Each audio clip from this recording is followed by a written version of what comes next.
Assalamualaikum warahmatullahi wabarakatuh.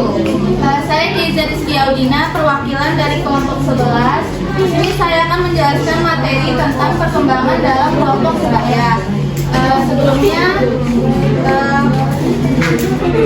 saya akan memperkenalkan anggota saya. Yang pertama ada Muhammad Faiz Hafiz, yang kedua ada Anggraini Putri. Lalu materi yang akan saya bahas ini, yang pertama ada pengertian kelompok sebaya, kedua perkembangan sosial pada masa remaja, ketiga pengaruh hubungan dengan kelompok terhadap perkembangan sosial.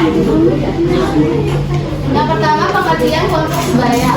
Kelompok sebaya merupakan lingkungan sosial tempat berinteraksi di mana anggotanya memiliki kesamaan usia. Selain itu, anggotanya juga memiliki persamaan sekolah, hobi, minat, status sosial, dan ekonomi dan sebagainya. Ada juga menurut Santosa bahwa sebaya atau pergrup adalah kelompok sebaya yang sukses ketika anggotanya dapat berinteraksi. Lalu ada definisi lain menurut Tirta Raharja. Kelompok sebaya adalah kelompok yang terdiri dari orang-orang yang bersamaan usianya. Jadi kelompok sebaya itu kelompok yang terdiri dari atas jumlah individu yang sama. Selanjutnya ada perkembangan sosial pada masa remaja. Hubungan sosial merupakan hubungan antar manusia yang saling membutuhkan. Tetapi hubungan sosial merupakan kebutuhan tingkat sederhana. Semakin dewasa, hubungan sosial dan kebutuhan manusia menjadi amat kompleks.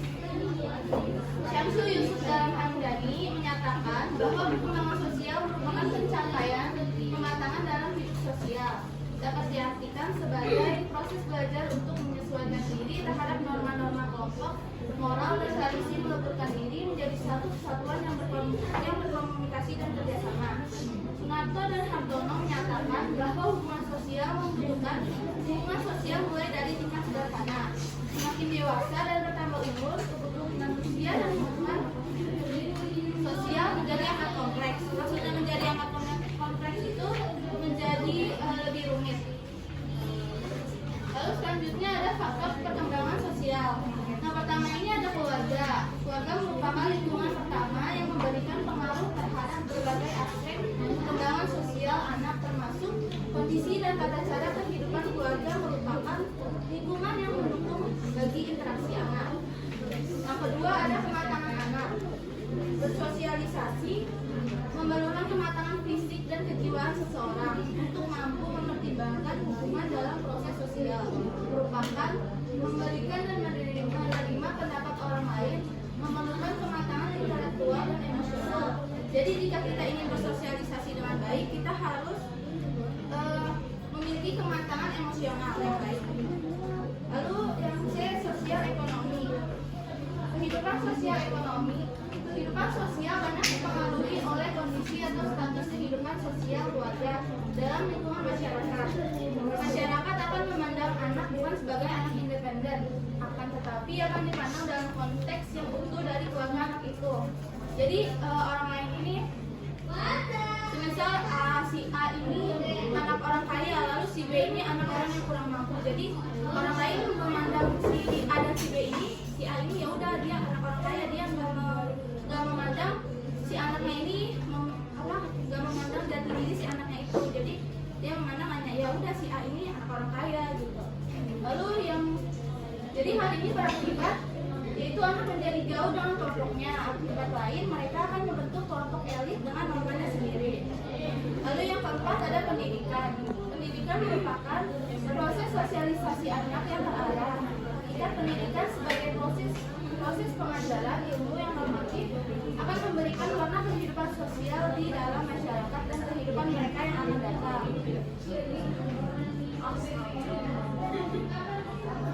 Selanjutnya pengaruh hubungan dengan kelompok terhadap perkembangan sosial remaja.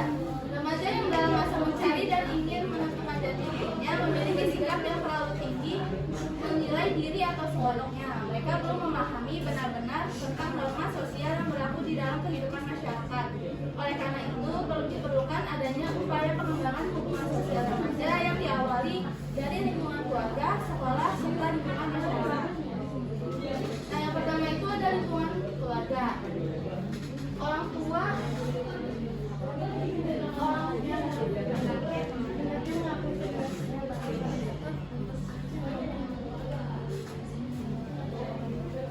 mengakui kedewasaan remaja dengan memberikan kebebasan terbimbing untuk mengambil keputusan dan tanggung jawab.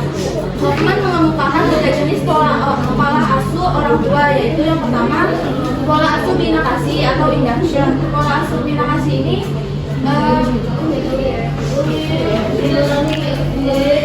yaitu diterapkan orang tua dengan cara mendidik anaknya dengan selalu memberikan penjelasan yang masuk akal. Maksudnya itu misal si anak membuat suatu keputusan atau membuat suatu keputusan, jadi si orang tua ini akan membimbing keputusan si anaknya tersebut. Jadi orang tua pola asuh bina kasih ini orang tua selalu membimbing anaknya dengan baik. Jadi kedua orang tua dan anak saling terbuka.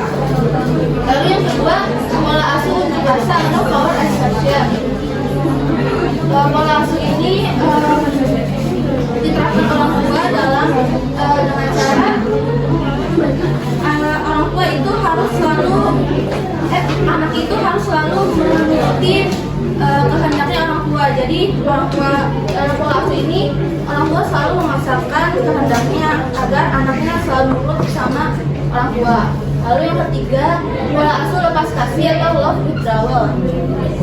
Pola asuh ini orang tua mendidik anaknya dengan cara seperti kasih sayang itu hanya sementara. Maksudnya sementara itu jadi misal si anak ini nurut sama anaknya, jadi nanti orang tuanya bakalan kasih sayangnya atau nunjukin rasa sayangnya. Tapi kalau sebaliknya jika anaknya itu nggak nurut, orang tuanya nggak bakalan nunjukin rasa kasih sayangnya. Jadi orang tua hanya menunjukkan rasa kasih sayangnya jika anaknya itu nurut sama orang tuanya. Lalu yang kedua ada lingkungan sekolah. Di dalam mengembangkan hubungan sosial remaja, guru harus mampu mengembangkan proses pendidikan yang bersifat demokratis.